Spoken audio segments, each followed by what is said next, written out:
Okay, तर आपण दोन टाइप्स बघितले होते सेमीकंडक्टरचे. त्याच्यामध्ये P type, N type. Basically those are dependent on types of impurity added in the semiconductor, pure semiconductor किंवा intrinsic semiconductor. So P type has trivalent impurity and N type has pentavalent impurity. Trivalent impurity मध्ये आपण कुठल्या कुठल्या आहेत तर third row element जे असतात periodic table मध्ये, those are trivalent impurity atoms. So boron is there, aluminum, gallium, indium, those are the P type किंवा trivalent impurity atoms to used to form the P type semiconductor. And another one is pentavalent. Pentavalent have arsenic, then phosphorus. Those are pentavalent atom. Those are present in fifth row of the periodic table. So fifth element जे असतात त्यांना pentavalent म्हटलं जातं. त्यांच्यामध्ये number of electrons जास्त असते कारण 5 atoms असतात. त्याच्या लास्ट जी ऑर्बिट असते एक कुठल्याही ऍटमची, त्याच्यामध्ये 5 फ्री इलेक्ट्रॉन्स असतात. So number of electrons are more and that is why these are called as donor impurities, whereas P type are called as acceptor impurities. का त्यांच्यामध्ये होल्स असतात, 3च इलेक्ट्रॉन्स आहेत त्याच्यामुळे होल्स असतात आणि मग त्यांना जर फुलफिल करायचं असेल तर ते ऍक्सेप्ट करतात इलेक्ट्रॉन्स. 8 कम्प्लीट असायला हवे असतात कुठल्या ऑर्बिट मध्ये. 2n number of electrons should be there to we can call it as to form a covalent bond किंवा न्यूट्रलाइज करण्यासाठी त्याला 8 एलिमेंट जे आहेत स्टॅबिलिटीसाठी तेवढे रिक्वायर्ड असतात electrons. So they have only 3 electrons and 5 are holes, so they need 5 electrons. That is why those are called as acceptor. P type ला acceptor म्हटलं जातं, whereas N types are called as donor impurities.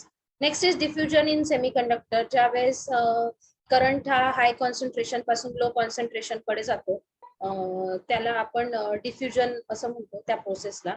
आणि जो current form होतो त्याच्यामुळे त्याला diffusion current असं म्हटलं जातं. ते पण आपण मागच्या लेक्चर मध्ये बघितलं होतं. So here this is hi concentration area, this is lower concentration area. So electrons or holes travel from high concentration area to low concentration area, and this process is called as diffusion. Whereas this current due to this process, that is called as diffusion current. ते आपण बघितलं होतं. नंतर hall effect काय आहे त्याचं statement आपण बघितलं होतं. So what it says, if a specimen of semiconductor carrying the electric current I is placed in transverse magnetic field, then the electric field is induced in the direction perpendicular to both electric current and magnetic field. This phenomena is known as Hall effect. याच्यासाठी एक video मी तुम्हाला share केला होता Google क्लासरूमला, तो पण तुम्ही बघितला असेल. त्यानंतर आपण ऍप्लिकेशन्स बघूयात आता हॉल इफेक्टचे. So let us see one by one. So it is used to determine whether semiconductor is N type or P type. ते डिसाइड करण्यासाठी हॉल इफेक्ट जो आहे तो यूज केला जातो. त्यानंतर it is used to measure parameters like electrons and hole concentration and its mobility. Obviously, if we are able to find out the electrons and hole concentration, from that we can say that whether that particular semiconductor is N type or P type. तर त्याच्यामध्ये होलचं concentration जास्त असेल तर आपण म्हणणार N type semiconductor आहे. And if it has इलेक्ट्रॉन्सचं concentration असेल तर त्याला आपण N टाइप म्हणणार. If there is more holes concentration as compared to electrons, then we can say that it is P type semiconductor. आणि त्यांची मोबिलिटी पण आपण या ऍप्लिकेशन हॉल इफेक्ट यूज करून डिसाइड करू शकतो. It is used in magnetic field meter to sense the angular position of static magnetic field. Then it is used in Hall effect multiple layer instruments. Power measurement मध्ये use होतात, spacecraft propulsion मध्ये use होतात, automotive fuel level indicator मध्ये use होतात, and magnetometers. That is to sense the magnetic field. That is used to sense the magnetic field. तर हे काही applications आहेत hall इफेक्टचे. Let us see which material is used to form the Hall devices. So N type indium antimonide. This is most important part we can say. So कुठलं material use होतं तर indium अँटीमोनाइड जे आहे ते use होतं all devices form करण्यासाठी. का? Because they have high electron mobility and high resistance and high sensitivity. That is why indium antimonide is used to construct the Hall devices. Hall effect measurements are useful for characterizing virtually every material used in producing semiconductor. कशा त्यांच्या characteristic decide करण्यासाठी जे materials use होतात semiconductor components form करण्यासाठी, त्यासाठी लागणारे जे किंवा हॉल इफेक्ट मेजरमेंट साठी जे लागणारे आहेत मटेरियल्स, त्यांच्या कॅरेक्टरिस्टिक डिसाइड करण्यासाठी हॉल इफेक्ट जो आहे तो यूज होत असतो. सो कुठले कुठले मटेरियल्स आहेत त्याच्यामध्ये, तर सिलिकॉन आणि जर्मेनियम आणि त्यांचे कंपाऊंड्स जे आहेत ते त्याच्यामध्ये यूज होतात. त्यांच्या कॅरेक्टरिस्टिक आपण डिसाइड करू शकतो. कसल्या, तर the materials which are made from silicon and germanium and their compounds, their characteristic can be decided with the help of Hall effect. So which are those materials? It is silicon germanium, silicon carbide, gallium arsenide, gallium aluminum gallium arsenide, then indium arsenide, indium gallium arsenide, then indium phosphide, cadmium telluride, mercury cadmium telluride, gallium arsenide and indium arsenide. So these are the materials whose characteristic we can decide with the help of this Hall effect measurement. So we can decide the characteristic of these materials. So यांच्या characteristic decide करण्यासाठी आपण hall जे hall effect जो आहे तो use करतो. आणि hall devices बनवण्यासाठी एन टाइप इंडियम अँटीमोनाइट जे आहेत ते यूज होत असतं. So conductivity of semiconductors. So let us see what do you mean? What is the meaning of conductivity? माहिती आहे ना तुम्हाला? What is conductivity? What is conductivity? Reciprocal of resistivity is called as conductivity, right? So in the initial lecture we have seen that semiconductor is has negative temperature coefficient. त्याचा जो आहे तो negative temperature coefficient आहे. म्हणजे काय, जर temperature वाढलं तर रेझिस्टिव्हिटी कमी होते आणि टेम्परेचर कमी झालं तर रेझिस्टिव्हिटी वाढते. तर त्याच्या अपोजिट इथे होणार, टेम्परेचर वाढलं तर रेझिस्टिव्हिटी वाढेल, कंडक्टिव्हिटी वाढेल, टेम्परेचर कमी झालं तर कंडक्टिव्हिटी कमी होईल. So a semiconductor may be doped with donors or acceptors in which case the density of one type carrier predominates. ठीक आहे, तर सेमीकंडक्टर जे आहेत त्यांच्यामध्ये कुठलंही डोपिंग असू शकतं, डोनर्स किंवा एक्सेप्टर्स. डोनर्स म्हणजे कुठले, तर एन टाइप सेमीकंडक्टर किंवा पेंटाव्हॅलंट ॲटम्स ज्याला म्हणतो आपण ते डोनर्स असतात, आणि ट्रायव्हॅलंट जे असतात त्यांना एक्सेप्टर्स म्हटलं जातं. तर सेमीकंडक्टर मध्ये कुठल्याही टाइपचं डोपिंग असू शकेल. जर डोनर डोपिंग असेल तर त्याच्यामध्ये मेजॉरिटी कॅरियर्स जे असतील ते इलेक्ट्रॉन्स असतील, आणि ट्रायव्हॅलंट किंवा एक्सेप्टर इम्प्युरिटी असेल तर त्याच्यामध्ये मेजॉरिटी कॅरियर्स जे आहेत ते होल्स असतील. तर त्यालाच आपण प्रीडॉमिनंट कॅरियर असं म्हणू शकतो. सो डोनर्स मध्ये प्रीडॉमिनंट किंवा मेजॉरिटी कॅरियर्स कुठले असतात, ते इलेक्ट्रॉन्स असतात. whereas in case of acceptors whereas in case of acceptors the predominators or the we can call it as more constant majority carriers are holes. So thus in presence of donor levels the electrons are majority carriers, and in presence of, as I told you, जे मी तुम्हाला already सांगितलं की याच्यामध्ये donors जे असतात त्याच्यामध्ये electrons असतात majority carrier, आणि एक्सेप्टर्स जे असतात त्याच्यामध्ये होल्स असतात majority carriers.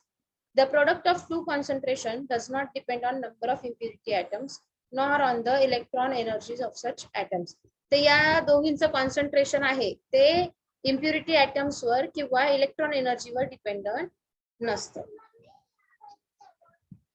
It always equals the square of free electrons or holes concentration for pure semiconductor at the room temperature. मग याच्यामध्ये किती असतं ते, so it is equal to square of free electrons which are present if it is in intrinsic form. जर तो semiconductor intrinsic form मध्ये असेल त्यावेळेस असणारं जे कॉन्सन्ट्रेशन असतं त्याचा स्क्वेअर असतो तो.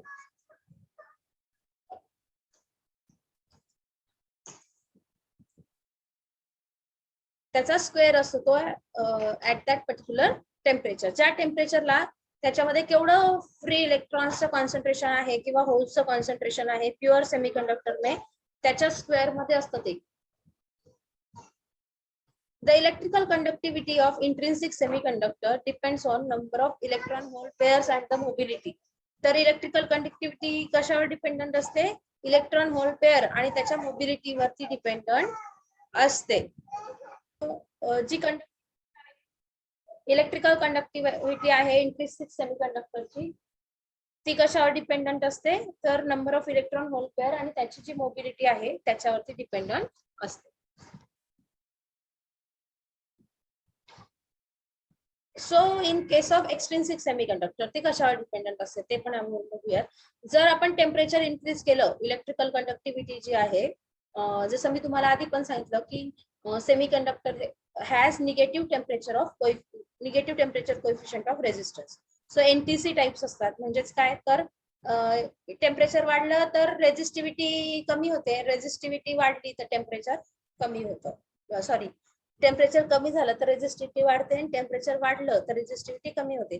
तर कंडक्टिव्हिटी त्याच्या अपोजिट असेल. म्हणजेच काय तर टेम्परेचर जर वाढलं तर कंडक्टिव्हिटी पण वाढेल. टेम्परेचर कमी झालं तर कंडक्टिव्हिटी पण काय होणार, कमी होणार. So the number of electron hole pairs increases with increase in temperature while its mobility decreases. जरी ते इन्क्रीज होत असले तरी त्यांची जी मोबिलिटी आहे ती डिक्रीज होत असते. However, the increase in electron hole pair is greater than decrease in their mobilities. Therefore, electrical conductivity of intrinsic semiconductor increases with increase in temperature. ते मी तुम्हाला आत्ताच सांगितलं की जर टेम्परेचर वाढलं तर त्याची जी कंडक्टिव्हिटी आहे ती पण कशी होणार, वाढणार आहे. So the electrical conductivity T is given by S is equal to S0 in bracket 1 plus A dt, where A is temperature coefficient of resistance. इथे अल्फा पाहिजे, sorry. So it is alpha, temperature coefficient of resistance. dt is rise in temperature. dt म्हणजे काय, rise in temperature म्हणजे काय, basically difference आहे म्हणून T ने ते इंडिकेट केलेलं आहे. So the electrical conductivity of extrinsic semiconductors decreases with increasing temperature.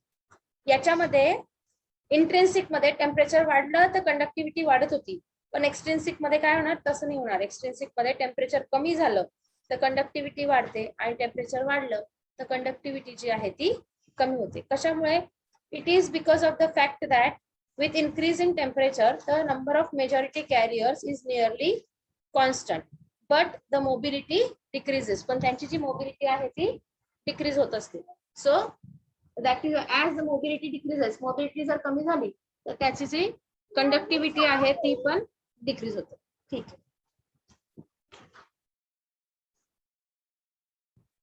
So let us see the next part, that is thermal conductivity. The heat conduction in semiconductor takes place in two ways. दोन पद्धतीने heat conduction होतं. एक असतं because of electrons and another one is by thermal vibration of atoms. म्हणजे आपण त्याला external temperature दिल्यानंतर त्याच्यामध्ये जे व्हायब्रेशन होतं त्याच्यामुळे जी कंडक्टिव्हिटी होते त्याला आपण म्हणू thermal vibration of atoms. So the random thermal vibrations of atoms of semiconductor may be regarded as sum of total vibration of individual atom, vibration of parts of atoms of group of three or and ultimately the vibration of body as a whole. The higher temperature, the greater is this vibration. जितकं temperature जास्त असेल तितकं vibration पण जास्त असेल. ते दोन parts आहेत त्याच्यामध्ये. तर पहिला जो पार्ट आहे तो इंडिव्हिज्युअल ॲटमचं vibration due to the external temperature. त्यानंतर ग्रुप, त्याचे जर ग्रुप केलं तर ते, आणि जर टोटल व्हायब्रेशन घेतलं पूर्ण बॉडीचं तर ते. अशा पद्धतीने हे जे व्हायब्रेशन आहे thermal vibration, it is because of random movements of atoms, which is because of the external temperature. So as the temperature increases, the vibration will also increase. The coefficient of thermal conductivity of semiconductor consists of two parts: thermal conductivity due to the electrons and thermal conductivity due to thermal vibrations of atoms. दोन parts मध्ये आहे ते, एक electrons मुळे आणि दुसरं vibration मुळे ॲटमच्या. So when the concentration of free electrons in semiconductor varies, the thermal conductivity due to electrons varies in direct proportional to electrical conductivity, whereas thermal conductivity due to vibration atoms practically constant. Basically G atoms जे thermal conduction आहे ते constant असतं, पण त्याचं जे thermal conduction due to electrons आहे that may vary with the change in temperature. तर जसं टेम्परेचर चेंज होईल तसं त्याचं जे कॉन्सन्ट्रेशन आहे फ्री इलेक्ट्रॉन्सचं ते पण चेंज होतं आणि त्याच्यामुळे त्याची जी कंडक्टिव्हिटी आहे इलेक्ट्रिकल कंडक्टिव्हिटी ती पण चेंज होते. पण थर्मल कंडक्टिव्हिटी जी आहे जी ड्यू टू व्हायब्रेशन आहे, vibration of atom, it is normally remains constant. So applications of thermal and electrical conductivity are, so these are used in semiconductor material, important in manufacturing of semiconductor devices किंवा ICs. So basically केव्हा consider केल्या त्यांच्या thermal किंवा electrical properties, तर ज्यावेळेस आपल्याला कुठली IC किंवा semiconductor device like diode, your transistor किंवा SCR सिलिकॉन कंट्रोल रेजिस्टर आहे, पॉवर इलेक्ट्रॉनिक्स मध्ये तुम्ही स्टडी करणार, ICs आहे, 555 IC आहे, टायमर IC म्हणतो त्याला आपण, किंवा ओपॅम IC आहे, ऑपरेशनल ऍम्प्लिफायर IC, किंवा मायक्रो कंट्रोलरच्या ICs आहेत. तर ह्या जेव्हा तयार करायच्या असतात, मॅन्युफॅक्चरिंग जेव्हा करायचं असतं यांचं, त्यावेळेस या इलेक्ट्रिकल अँड थर्मल ज्या कंडक्टिव्हिटीच्या प्रॉपर्टीज आहे those makes a very important role, आणि त्या कन्सिडर करूनच मग त्याच्यामध्ये जे हे डिव्हाइसेस आहेत ते तयार केले जातात, आयसीस किंवा सेमीकंडक्टर डिव्हाइसेस. कारण कसं आहे, सगळं सेम टेम्परेचर काम करतील असं नाहीये. आपले जसं टेलिव्हिजन इज म्हणजे त्याचं जे मेक आहे ते वर्ल्ड वाईड जर तुम्ही बघितलं तर सेम आहे. मग ते अमेरिकेत जरी असेल तर तिथे अमेरिकेमध्ये 8 महिने हिवाळा असतो आणि 4 महिने उन्हाळा असतो, पावसाळा हा प्रकार तिथे खूप कमी आहे. तर तिथे जे वातावरण आहे it is very, we can call it as cool किंवा कोल्ड तिथे जास्त असतं. इंडियामध्ये आलात तर इथे 4-4 महिन्यांमध्ये डिवाइड झालेला आहे, उन्हाळा असतो, हिवाळा असतो, पावसाळा असतो. पण आपल्या इथे खूप जास्त टेम्परेचर लो जात नाही हिवाळ्यामध्ये, पण उन्हाळ्यामध्ये टेम्परेचर खूप हाय असतं. पण टीव्ही जो आहे तो सगळ्या ठिकाणी कॉमन आहे. मग म्हणजे त्याचं जे कन्स्ट्रक्शन मेक आहे इट रिमेन्स सेम. फिलिप्सचे सगळे टीव्हीचं मेक हे सेम असेल, कारण त्या कंपनीने जे काही त्याचं हे बनवलेलं असेल पॅटर्न, त्याच्याप्रमाणेच ते तयार होत असतं. सो त्याच्यामुळे त्या ठिकाणी ज्यावेळेस IC किंवा डायोड वगैरे यूज होतील त्यावेळेस त्याचं जे प्रॉपर्टीज आहेत ना त्या कन्सिडर करूनच ते त्याच्यामध्ये यूज केल्या जातात. आणि त्यावेळेस ह्या ज्या थर्मल किंवा इलेक्ट्रिकल कंडक्टिव्हिटीच्या प्रॉपर्टीज आहेत त्या खूप इम्पॉर्टंट रोल प्ले करतात. असं जर असेल की त्याची थर्मल कंडक्टिव्हिटी ही कमी असेल किंवा आणखीन काही प्रॉब्लेम असेल, ब्रेकडाऊन होत असेल, तर ते इलेमेंट जे हाय टेम्परेचरला ते आपण यूज नाही करू शकणार अशा डिव्हाइसेसमध्ये. So that is why these properties plays very important role in manufacturing of semiconductor devices and ICs. So let us see the materials for fabrication of semiconductor devices. कुठले materials use होतात. So the fabrication of discrete and integrated type of solid devices entails the use of two classes of materials. Discrete and integrated म्हणजे काय, तर discrete devices म्हणजे diode, resistor, capacitor, inductor, then your transistor, then your SCRs, हे जे एक एक element जो दिसतो त्याला आपण डिस्क्रीट असं म्हटलं जातं. इंटिग्रेटेड म्हणजे काय, तर हे सगळे मिळून एका IC मध्ये इंटिग्रेटेड सर्किट मध्ये जर यूज होत असतील, जसं ओपॅम IC ऑपरेशनल ऍम्प्लिफायर, ते खूप साऱ्या ऍम्प्लिफिकेशन साठी पण यूज होते आणि वेगवेगळ्या ऑपरेशन्स परफॉर्म करण्यासाठी पण यूज होते, लाईक लॉजिकल ऑपरेशन्स और mathematical operation, addition, subtraction, division, हे सगळे ऍप्लिकेशन ऑपरेशन परफॉर्म करण्यासाठी ती जी IC आहे 741 ओपॅम IC त्याला म्हणतो ती यूज होते. That is your integrated type. आणि डिस्क्रीट टाईप म्हणजे काय, ज्यात सिंगल कंपोनंट आहे, म्हणजे तुम्ही सेपरेटली रेजिस्टर यूज करत असाल, कॅपॅसिटर, देन युअर इंडक्टर, असे जे यूज करतात त्यांना डिस्क्रीट डिव्हाइसेस म्हटलं जातं. वेअरॅज जे एकत्र करून एक छोटंसं डिव्हाइस फॉर्म केलं जातं त्याला इंटिग्रेटेड सर्किट IC म्हटलं जातं, त्याला integrated type of solid device आपण म्हणतो. सो कुठले हे फॅब्रिकेट करण्यासाठी कुठले मटेरियल होतात, तर पहिलं आहे passive material to achieve isolation, capacitance or resistance capacitance. Passive material use होतात जे कॅपॅसिटर आणि रेजिस्टन्स आहे ते फॉर्म करण्यासाठी. पॅसिव्ह सेमीकंडक्टिंग यूज होतात का, नाही होत, मग पॅसिव्ह मटेरियल्स यूज होतात. And next is process materials to aid the manufacturing step. So there are two classes of materials. One is passive materials and second is process materials. Passive material for capacitance and resistance function, whereas process materials to aid the manufacturing steps, त्या करण्यासाठी हे लागतात. अशा पद्धतीने हे जे materials आहेत ते यूज होतात. In the selection of passive and process material, the prime consideration is to be restored on their technical performance. म्हणजे टू रिस्टोर म्हणजे काय, आपण किती पण वेळा त्याच्याकडनं ते ऑपरेशन परफॉर्म करून घ्यायचं असेल तर तितक्या वेळा त्याने ते ऑपरेशन परफॉर्म केलं पाहिजे. म्हणजे डायोड जो आहे सिलिकॉन मटेरियलचा बनलेला आहे suppose, and it's a processed material, त्याला आपण एक्सटेन्सिव्ह सेमीकंडक्टर म्हणू शकतो. तर एन टाईप सेमीकंडक्टरचा सपोज तुमचा डायोड बनलेला आहे, त्याच्यामध्ये सिलिकॉन यूज झालेला आहे. तर प्रत्येक वेळेस जेव्हा तो डायोड आहे टर्न ऑन होण्यासाठी त्याचं जे न्यू व्होल्टेज आहे ते प्रत्येक वेळेस सेम असलं पाहिजे, त्याच्यामध्ये चेंजेस झाले नाही पाहिजे. तर त्याचा अर्थ होतो की तो रिस्टोर करतोय त्याच्या ज्या प्रॉपर्टीज आहे those remains constant for number of times of performance. किती पण वेळा आपण त्याच्याकडनं सेम ऍक्टिव्हिटी परफॉर्म करून घेतली तरी त्याचा जो रिस्पॉन्स आहे तो सेम असला पाहिजे. तर या बेसिसवर सिलेक्शन होतं पॅसिव्ह आणि प्रोसेस मटेरियल्स.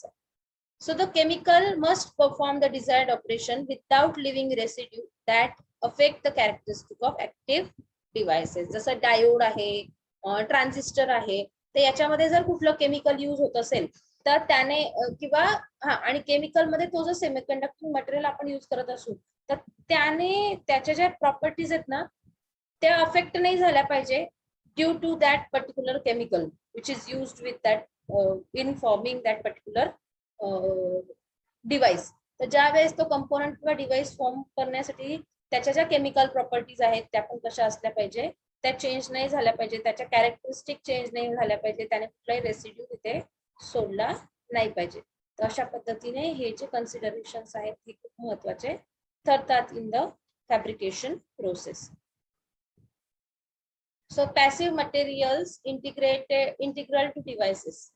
त्याचे कुठले कुठले डिव्हाइसेस किंवा कुठल्या कुठल्या स्टेप्स आपण म्हणू शकतो.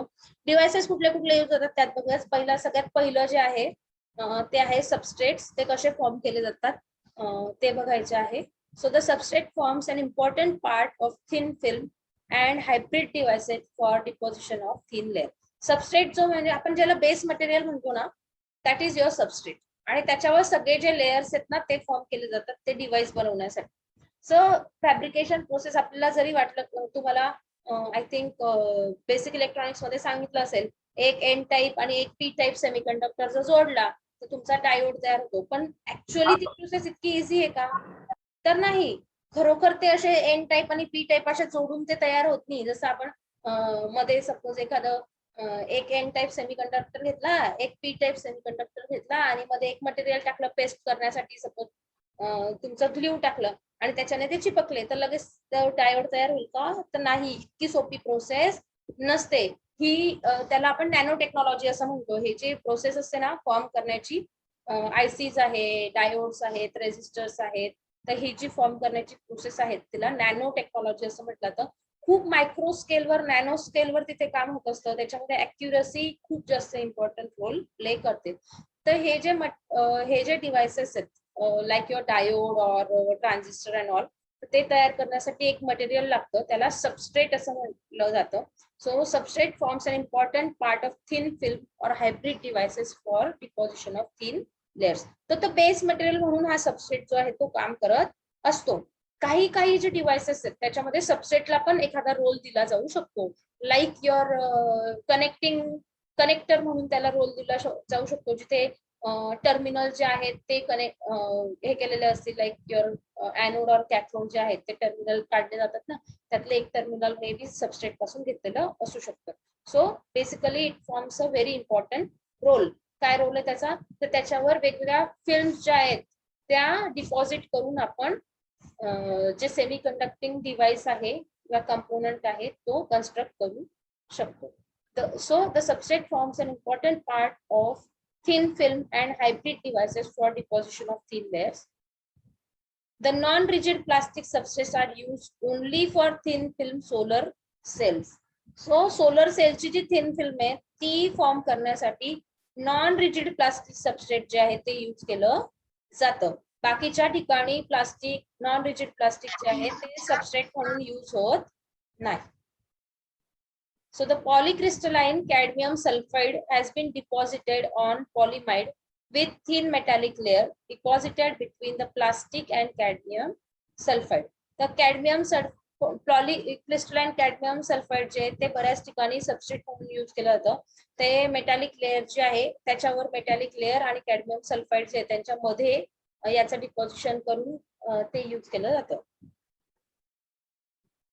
Other cells have been made with rigid acrylic or nylon encasing the metal cadmium sulfide structure. जे अदर आपण म्हणतो डिव्हाइसेस जे आहेत ते फॉर्म करण्यासाठी नॉर्मली रिजिड ॲक्रिलिक और nylon with cadmium sulfide as a metal is used as a substrate. So the high temperature glass ceramic substrate are used in other hybrid devices. बाकी जे hybrid devices आहेत त्याच्यामध्ये ceramic किंवा glass substrate जो आहे तो use केला जातो. ते कुठे यूज केला जातो किंवा कुठल्या ऍप्लिकेशन मध्ये यूज केलं जातं तर जिथे आपल्याला मेटल्स चे कॉन्टॅक्ट्स आहेत किंवा रेजिस्टर्स आहेत, कॅपॅसिटर्स आहेत असे तयार करायचे असतील त्या ठिकाणी हे जे ग्लास किंवा सिरॅमिक सबस्ट्रेट आहेत ते यूज केले जातात. So these are being examined for deposition of or semiconductor material as an active element. ज्या ठिकाणी सेमीकंडक्टर मटेरियल ऍक्टिव्ह एलिमेंट म्हणून यूज होतो त्या ठिकाणी हे यांचा यूज केला जातो. So in a typical hybrid circuit, aluminum evaporated lead connects the precisely placed press fit pins with the active and passive electronic elements. तर अल्युमिनियम जे आहेत ते नॉर्मली लीड म्हणून यूज होतात. जसं तुम्ही जर इलेक्ट्रोलायटिक कॅपॅसिटर पाहिला तर त्याच्यामध्ये जे लीड्स आहेत, लीड म्हणजे काय तर टर्मिनल्स, आपण एक पॉझिटिव्ह टर्मिनल आहे, निगेटिव्ह टर्मिनल जे आहेत त्याच्यामध्ये अल्युमिनियम जो आहे तो नॉर्मली यूज केला जातो. If you look at the even in resistor that aluminium is used as a leads. So end leads जे आहेत ते अल्युमिनियमचे बनलेले असतात. So aluminium evaporated lead connects the precisely placed press fit pins. काही pins त्याच्यामध्ये जसं आयसीज आहेत, आयसी मध्ये पिन्स असतात 1 2 3 4. जसं तुमची IC 741 तुम्ही घेतली ओपॅम आयसी तर त्याच्यामध्ये 14 पिन्स असतात. तर हे 14 पिन्स जे आहेत त्या या ऍक्टिव्ह किंवा पॅसिव्ह जे सबस्ट्रेट आहेत त्याला कनेक्ट करायचे असते त्याच्यासाठी काय यूज केलं जातं तर अल्युमिनियम इव्हॅपोरेशन जे आहे ती प्रोसेस यूज केली जाते आणि ती प्रोसेस यूज करून त्याच्यावर ज्या पिन्स आहेत त्या प्रेस करून फिट केल्या जातात. So the resistor material is evaporated on the ceramic between two simulation leads. तर जो रेजिस्टर आहे त्याच्या पण मॅन्युफॅक्चरिंगच्या बऱ्याचशा प्रोसेस आहेत. त्याच्यामध्ये एक मेटल डिपॉझिशन ही पण एक प्रोसेस आहे. तर ती मेटल डिपॉझिशन किंवा इव्हॅपोरेशन प्रोसेस जी आहे ती यूज केली जाऊ शकते in formation of resistor material on the ceramic substrate. त्याच्यामध्ये सिरॅमिक जो आहे तो सबस्ट्रेट म्हणून यूज होतो. The electrical contact is made to the silicon chip via aluminum leads and solder ball to the metal contacts and desired silicon region.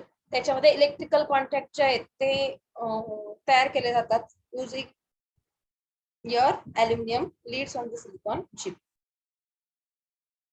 Main characteristics required for this type of substrates are, तर अशा टाइपचे जर substrate हवे असतील तर त्याच्यासाठी काय काय कॅरेक्टरिस्टिक आहेत.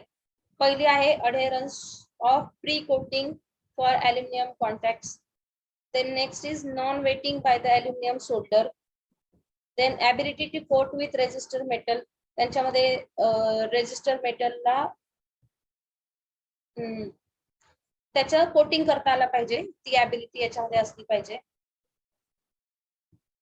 Then dimensional stability with temperature change. जरी टेम्परेचर चेंज झालं तरी त्याच्या डायमेन्शन्स जे आहेत ते चेंज नाही झाल्या पाहिजे. म्हणजे जसं त्याची लेंथ आहे ती वाढायला नको किंवा त्याचा शेप जो आहे तो चेंज व्हायला नको. तसं असेल तर ते मटेरियल जे आहे ते यूज केलं जातं सबस्ट्रेट म्हणून. Mechanical shock protection for the circuit. जर काही व्हायब्रेशन झाले खूप सारे किंवा आणखीन काही असतील तर त्याच्यामध्ये याच्यावर त्याचा इफेक्ट नाही झाला पाहिजे. तर ह्या मेन कॅरेक्टरिस्टिक आहे. त्याच्यामध्ये आहे प्री कोटिंग जे आहे अल्युमिनियम कॉन्टॅक्टचं त्याच्यासाठी त्याच्यावर इफेक्ट नाही झाला पाहिजे. Then non wetting by the aluminium solder. जरी अल्युमिनियम सोल्डरिंग याच्यावर झालं तरी पण ते जे आहेत ते वेट नाही झाले पाहिजेत. नंतर कोटिंग करता आलं पाहिजे यांचं. त्याच्यामध्ये त्याची डायमेन्शन जे ते कॉन्स्टंट राहिले पाहिजेत with changing temperature. Dimension should not change आणि मेकॅनिकल शॉक प्रोटेक्शन याने प्रोव्हाइड केलं पाहिजे सर्किटला. अशा टाईपचं जे सबस्ट्रेट साठी जे मटेरियल्स आहेत त्यांनी या कॅरेक्टरिस्टिक ज्या आहेत त्या सॅटिस्फाय केल्या पाहिजेत.